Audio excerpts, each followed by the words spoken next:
Hello, welcome back to another edition of Mill Creek Range. Benji here, your host, and today I've got this, not really sure what it is. It's made in Spain. It's a muzzle loading. And that's where I got bit by the bug. The muzzle loading bug, that is. So, me working on that muzzle loader for my buddy and taking it from a wall hanger to I'll say a shooter. It's not the best, but it shoots. After I returned it, gave it back to him, I had to start looking for me one, and I found one. Here it is. It's a CVA, and got it off of Gunbroker. So I watched it. I was watching actually three. One didn't have a front sight. Plus, the gun shop that had it was from out in Texas, and they insisted that it had to go by FFL, which is not the case. But they swore up and down that it only could go to a FFL. So I just decided not to even deal with them if they was that unknowledgeable. And the other one was actually close to me in Alabama, but it kept going up in price for some reason. I don't understand.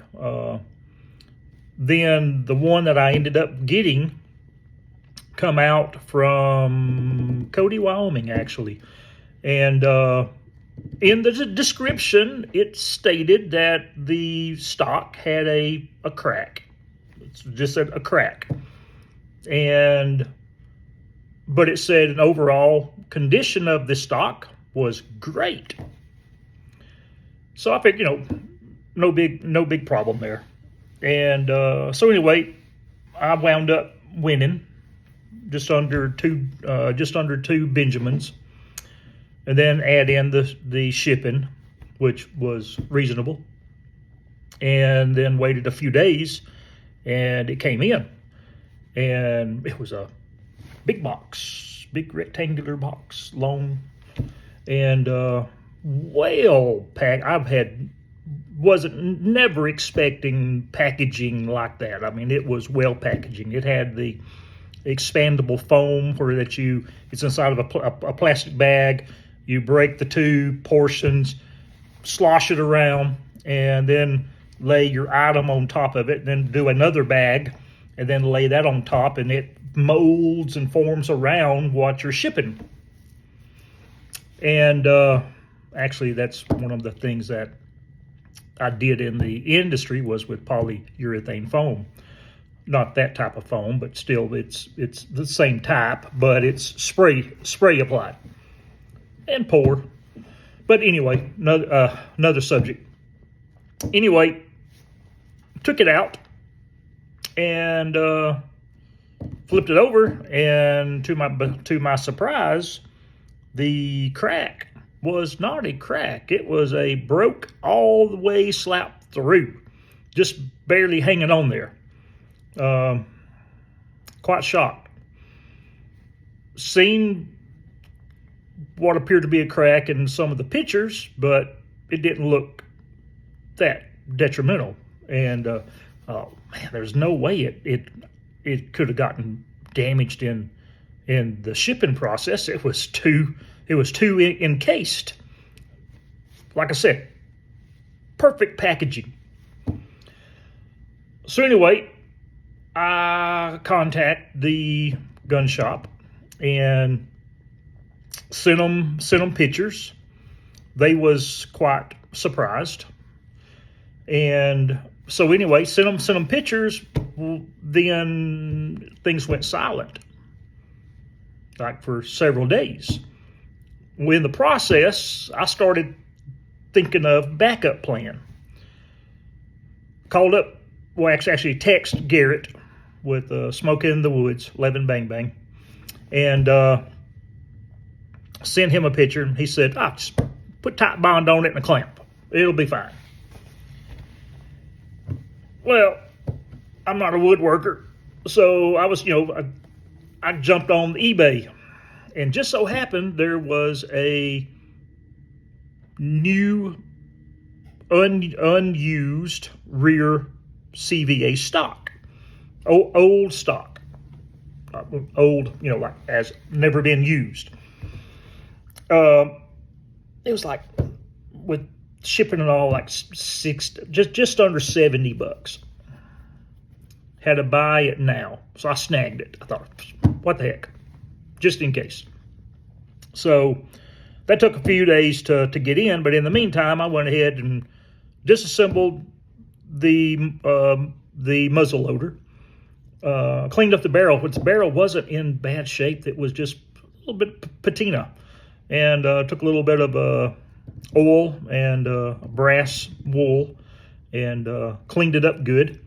And here's a picture of the markings, the only markings up on the barrel, which is Connecticut Valley Arms CVA, 45 cal, and I think if memory corrects me, I'm not looking at the picture right now, black powder only. Doesn't say made in USA, doesn't say made in Spain, nothing. That's it.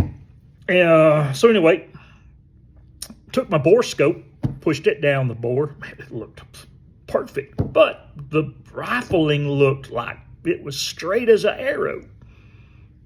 So I text Garrett again, and he said, just take a ramrod and a patch and push it down the barrel all the way, mark it, and then pull it back out slowly and see if that mark turns. Okay. And it did. It turned halfway, which put it as a 1 in 66 twist. Apparently, that's a good thing. So, especially for a round ball, which I plan on. That's what I plan upon shooting through it anyway. So anyway, it had been glued up. The rear stock had been glued up for a couple of days. Unclamped it. Looked good. So I didn't really care for the finish, that blondish kind of color. So I went ahead and sanded it down with my DA. And luckily, apparently they just used a clear varnish that had just turned yellow. And that come off really, really easy. Wood looked really good. Where I had glued it up, I'll say it was barely noticeable. Okay, you kind of have to look for it, but basically, if you didn't know. And so I had gotten the other stock in as well, so I had some stain there. I had three stains: red mahogany, pecan, and I think like a light walnut. I don't remember exactly what. So I just mixed them all three together. They were in little small cans. Wasn't much inside of each one, so I just shook them up well, stirred them up, mixed them together. Took a foam brush and stained all three pieces, and the color looked okay to me. I think I done 2-3 coats in a matter of a couple of days, and then let that dry out good, and then went with boiled linseed oil. And put a couple of coats of that on there. And then I had to go off for a work trip, come back, put another coat on, and wiped it down good. Then I had to go to another work trip and come back. And by that time, it was good and dry. Rubbed it out good, and I really liked the finish. Again, for first time. And it was a little dark. Wasn't too dark, but wasn't too light. And so I went ahead and put it back together. And I have the other stock fitted. In the process, I had fitted all the parts, and so now I have a backup rear stock just in case. And between the two woods, looks really good. I didn't get any pictures of the two side by side finished, but I mean, there is a difference, but it's not much. So anyway, I've been bit by the muzzle loading bug. I had went ahead and purchased 440 diameter balls. Went ahead and bought me a Lee 440 diameter round ball mold, as well as a 454 round ball mold for my cap and ball revolvers. Went ahead and cast up a bunch of 440 round balls. Bought me a leather bag, I can't think of what they call it, a possibles bag. Bought me another volumetric brass powder dispenser. Words are leaving me right now. I done had a brass flask. Bought a few little accessories like a ball puller for just in case. I did buy a cleaning jag remover in case your cleaning rag gets stuck down inside of the bore. You can put that up on the end of your round rod and remove the cleaning rag. It's not rag, but anyway, you know what I'm talking about. I've been driving all day today. Drove up here to Pigeon Forge, Tennessee, to conduct a Old West shootout at a chuck wagon cook-off contest, and hopefully I'll be able to put some video of that. I don't quite know because I didn't bring my wife with me, and I'll have to just see how easy that it will be to do video and do the shoot at the same time without fear of someone walking off with my camera. So we'll see. And okay, one thing I do need to bring up is on the gun shop that I purchased the muzzleloader from. Looking back on it, it looked like they just left me hanging. They didn't. They did contact me back. About 3 days. Took about 3 days for them to get back with me. By that time, I had bought the old new stock, and they actually reimbursed me the funds that I paid out for the replacement rear stock, and I was happy because, yeah, the bore good and clean. I felt like what I paid. Even though I had to do some work on it, that just gave me a little more hands-on experience with that rifle. So I'm pleased, and I left them good marks. Possibly the packaging itself may have bent where it was cracked and forced it open and wound up breaking it on both sides. I don't know, but they did take care of that portion of it, and I'm pleased, and that's it. They was good. Okay, just wanted to bring that up. Anyway, yeah, so I did shoot it a few times.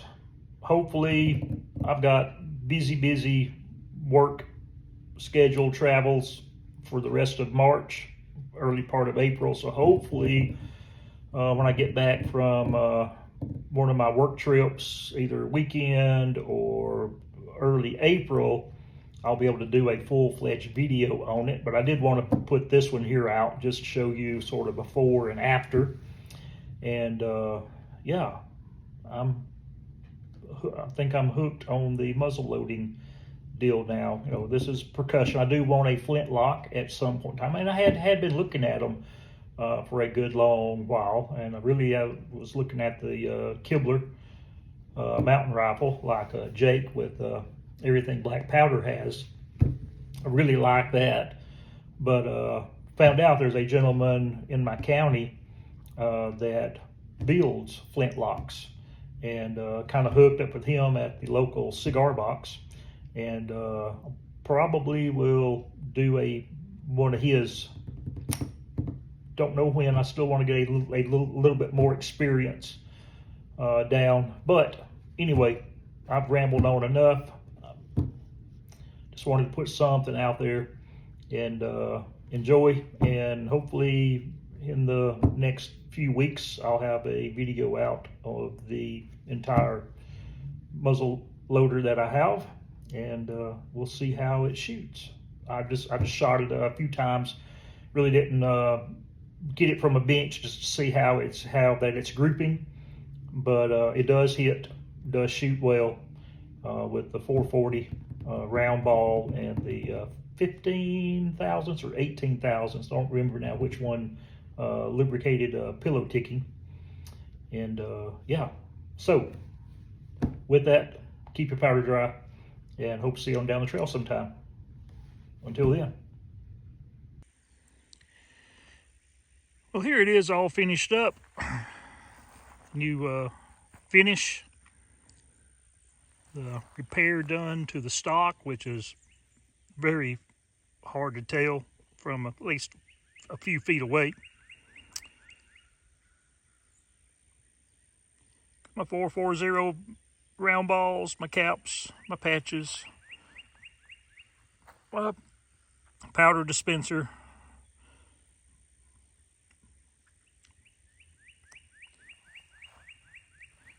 She's looking good.